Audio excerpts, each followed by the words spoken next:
Welcome to the Obesity Medicine Podcast with your host, Dr.Rentea, board certified in internal medicine and obesity medicine. Here, we talk about a path to metabolic health, and we have real conversations about chronic weight management and living a full life. Just a reminder, I am a physician, but I'm not your physician. So everything that's on this podcast is for informational purposes, but please go talk to your doctor about what's right for you. There is no medical advice being given on this podcast. Welcome back to the podcast. I'm so excited that you're here today. We are going to talk about really what are some of the pillars of weight management. And the way that we're going to talk about this is really what you could expect if you're going to work with an obesity medicine physician. Maybe what are some of the different areas that initially we're going to be digging into. Now, let me give a quick caveat. So I have founded and run the Rentea Metabolic Clinic. We're in Indiana and Illinois. And the way in which I practice, not all physicians will practice in that way. So what's so tricky about navigating this space of obesity medicine is that every doctor will have a different philosophy. They will have had different life experiences. They will have different experiences with their patients or what they think works, all of that. And so what's tricky is it's one of those scenarios where you need to find someone that's aligned with what you're looking for at that moment. And what you are looking for might change over time. Let me give you an example. I've got a lot of people, they'll message me and they'll say, well, this doctor, all they offer is surgery, and that's really what they're pushing on me. And you might just not be ready for surgery at that moment. Maybe it's a tool in the future. Maybe right now you're thinking, no, it's 100% no. And maybe at some point in the future, you do change your mind and that does happen. But right now you're wanting someone that takes a different approach. That just means it's not that that physician is wrong with how they're going about it. They might actually be using great evidence-based knowledge. They might be looking at certain factors with your history, but you're just not open to it at that moment. And so you're needing a different approach right then. Just know that while it can be frustrating because everyone can be taking kind of a different approach, that also means that there really might be a doctor out there that has an approach that works for you. Sometimes it's just remaining patient and looking into different options. Here is what I typically work on with patients. And let me say why this intake process is so extensive. It's because most people in the first 2 to 6 months can be losing weight just with diet and exercise and changes. But what ends up happening after that point, it's a variable course for everyone. But after those first few months, metabolic adaptations kick in. And so what ends up happening is hunger hormones go up, so you're increasingly hungry. Also, satiety signaling goes down, so you're not satisfied as easily. And you find yourself in this vicious cycle where you're overeating more and then it's hard to stay on track. And then you start to make it a moral failing on your part. Like, I just don't have the motivation. And look, I always do this and there's something wrong with me. And here's what we do on this podcast. I'm going to hammer home so many times that you hear this, that obesity is a chronic medical condition just like anything else. If you had the diagnosis of diabetes, high blood pressure, high cholesterol, that is something that we could treat, right? There are medicines for that. There are treatments. There are lifestyle changes. There are things we can do. Obesity is a chronic medical condition. It is not a lifestyle thing where you choose to have this or you want to interact with the world in this way or you want your brain to be thinking this way. It is a chronic medical condition. And so we really need to get down to a lot of the different areas where we can find tools. And that takes kind of being a detective, of really looking at who's in front of us, figuring out all the ways in which we can help. Because again, we do not have a cure, but we have a lot of treatments for it. So what are all the things, for example, when people come in to see me, what are some of the things, and this is not even comprehensive. I just thought about a few today that I wanted to talk about. So number one, I really look at the medical history. I see what type of medical conditions has this person been diagnosed with in the past? I look at things like, do they have a diagnosis of diabetes or PCOS or insulin resistance? Also, the mental health history is really important. Is there any anxiety, depression, ADHD, things like that? This really matters because that is going to inform a lot of the type of approach in which we're going to take. So that's number one. I care about the medical and surgical history because it informs a lot of what I do. The second thing that obesity medicine providers really look at, and this is something that it cannot be stressed enough, it's looking over medications. So we use the word obesogenic, meaning weight-promoting medications. A lot of the time, people are on a lot of medications, and some of them might be leading to a lot of weight gain. I like to describe it like if you were looking at a map and some areas, let's say you're trying to find a treasure, and some areas are green and some areas are red hot. We are trying to look for those medications that are making you put on weight, where we are actually doing it. Now, some of these medicines, you are going to have to stay on them because maybe they're really helping keep your mental health right. One of the biggest areas I see with this is treatment of neuropathy. So sometimes people will have really bad nerve pain in the legs, and they might be on a medication like Lyrica, which is pregabalin, and it's necessary because otherwise they're in 10 out of 10 pain all the time. I just had a patient the other day where they started on it and then they noticed a 30-pound weight gain. And so we can say, okay, that medication's probably doing it. Now, again, are we going to stop it necessarily? Maybe not, but at least we know we could look through and see, look, like these ones that you're on are actually causing weight gain. And then a lot of the times people realize, oh yeah, actually my weight gain started after I had those medicines. We might look at, is there one that has less weight promoting effect? Could we swap something out? We might look at what other things could we add to kind of negate that fact, but that's definitely a lot of what we look at. The other thing that I think about when I think about medications, and this is something usually within the first visit that I go over with patients, it's looking at, when I look at the medication list, I think, okay, if we were able to get XYZ amount of weight off, what would likely change about that list? And what I tell people is I can see, okay, you're on 4 blood pressure medicines, and maybe if the weight were to go down, you would need less, maybe none. I don't ever overpromise because not all medical problems are because of weight. But a lot of the time I see the blood pressure medicine going down. Maybe you need less medicine, for example, to treat heartburn. Maybe your pain levels are down because you're physically carrying around less weight. Medications is an interesting talk from number one, the standpoint of, is anything leading to weight gain? And then number two, if we were able to get weight down, how could we see that list change? And that is usually very motivational for people to just know that these are the types of changes that I could expect. That's what a lot of people really want to move toward. Okay, the next area that I look at are labs, and it's all the traditional stuff that you can think of, things like thyroid function and blood sugar and cholesterol, things like that. There's a few more. But what's interesting is it's not a complete picture. And what I mean when I say that is that just because a problem has not emerged yet doesn't mean that someone is not very metabolically sick. And so depending on the physician that you work with and depending on their style, they might be checking insulin levels with you, things like that. And so just know that the lab work, and I have to do a whole nother episode on this, the lab work does not check things like hunger hormone levels. They're not supposed to. It's not helpful. So we'll talk a whole nother episode about that. But this lab work is the most basic of basic to make sure that your thyroid is not off, things like that. Now, a lot of the labs, when I'm looking at them, the results, a lot of them sort of follow what I'm going to call this metabolic syndrome picture. And that's that blood sugar is off. Cholesterol levels, the good cholesterol is too low. The triglycerides are too high. So it's this certain profile that we see. And again, that's something that your physician can go through with you is we typically see this type of picture if you have extra weight.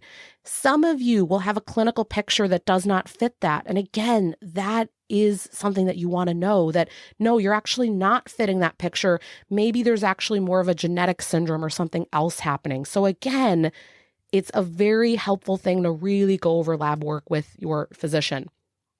All right, the next thing that I worry about is body composition. Now, don't get too excited right now. I actually don't do fancy body composition testing on people. You don't need to get in a bod pod. You don't need to get an DEXA scan done. Okay, you don't need to get any of this done. However, when I'm talking about body composition, thinks about BMI, which is just this random screening tool. And again, we'll talk more about that in the future. But what I care a lot about is the constitution of the person in front of me.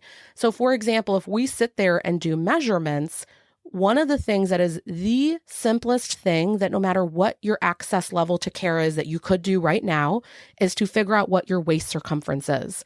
And this is a very telling number because if your waist circumference is elevated, that means that there's a lot of visceral adiposity, visceral fat in the stomach area. And when I say stomach, I mean abdomen, that whole area. And this really lets you know that you're at increased risk of metabolic diseases, things like heart failure. So again, you don't need to go crazy with all this type of fancy testing. And, I'll hear from other weight management doctors where they get this little report and they get to see, well, here's your muscle and here's this and here's that. Honestly, I don't know that you need to make it that complicated because again, as long as you're not losing weight too quickly and your physician is making sure that your nutrition is adequate and you're making sure to get exercise, as long as a holistic approach is being taken, I don't know that you need to be doing all that other testing, but definitely, if nothing else, get that tape measure out. I will put underneath here, it is not an affiliate link, but I will put underneath here the type of tape measure that I like because one of the things that I experience with my patients is that there's lots of shame involved with taking measurements. And so people don't want to involve others in that process. And it is physically hard to take measurements if you're living in a larger body. And so the tape measure that I recommend actually has the two edges attached and it makes it easier to do the measurements on your own. You're not having to take two separate areas to connect it. However, even if you just go to the dollar store and get yourself a regular tape measure and do that, I think that can be super helpful. The next area that I really dig into is diet, or you could say I like to use more the term nutrition. And it's not just about calories in and calories out. I mean, that's really just a philosophy that we could kind of just leave in the dumpster out back at this point. But it's really, I look at a lot of the quality of what someone's eating.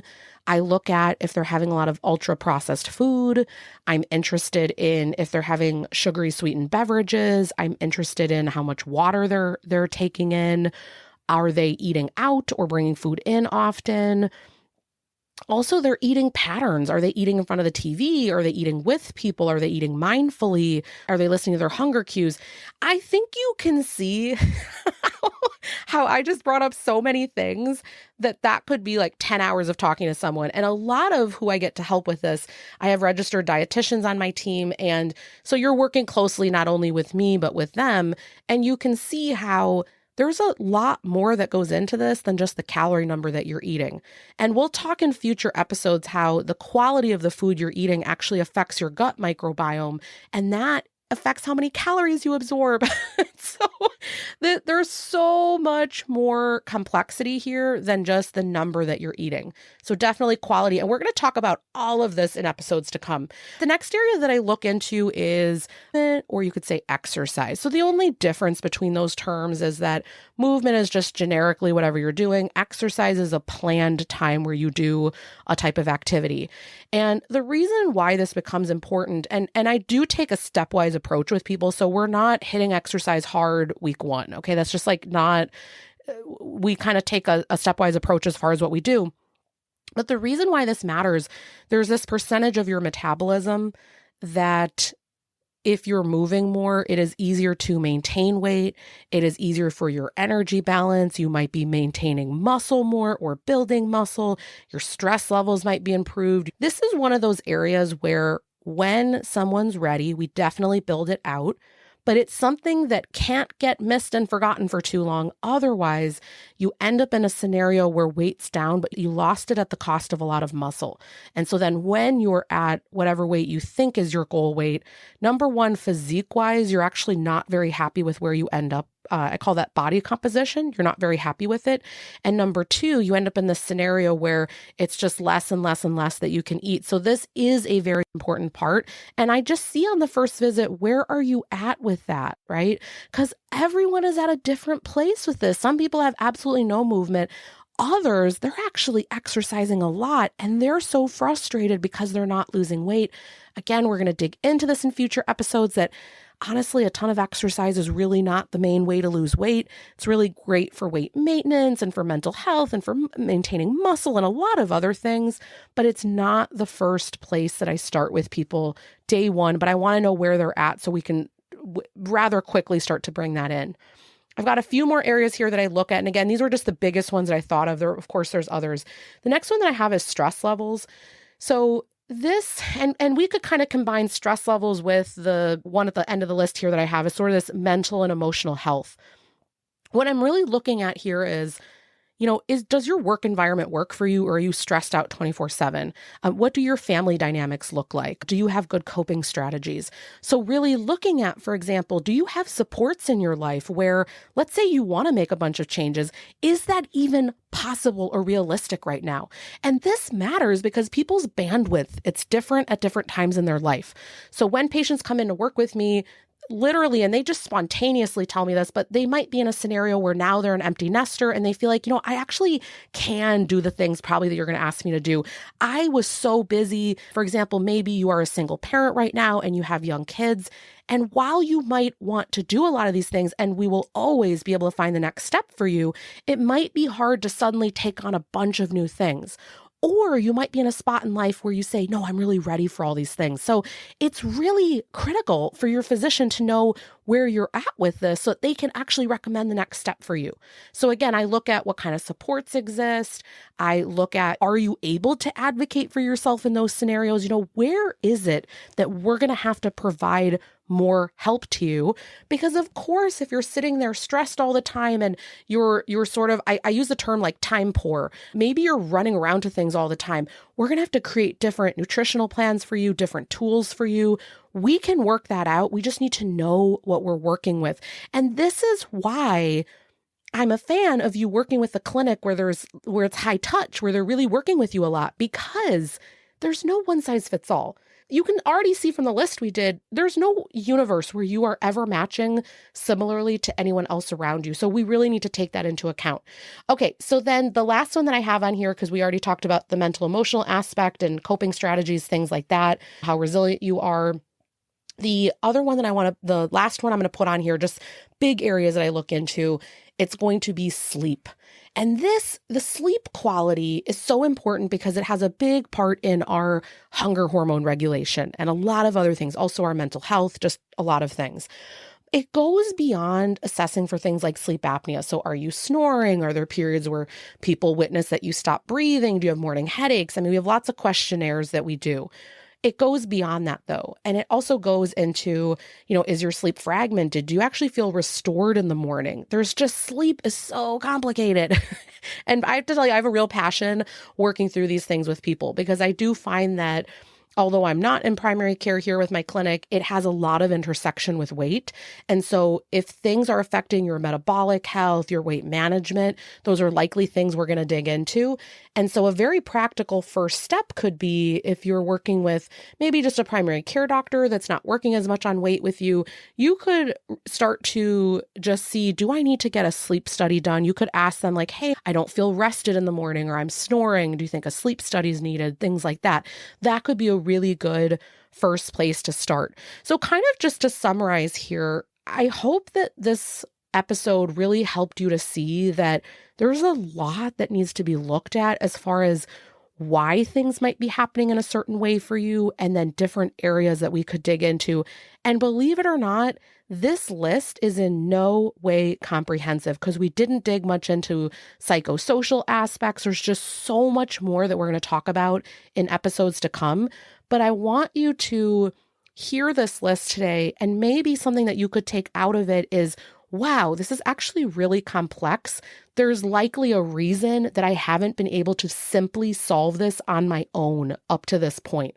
So I wanted to just leave it there. If you have questions, you can always leave it in the comments underneath the show notes on my website if you ever want to go to that. So it's www.renteaclinic.com, RENTEA clinic.com, and you can always leave comments there. See you next week.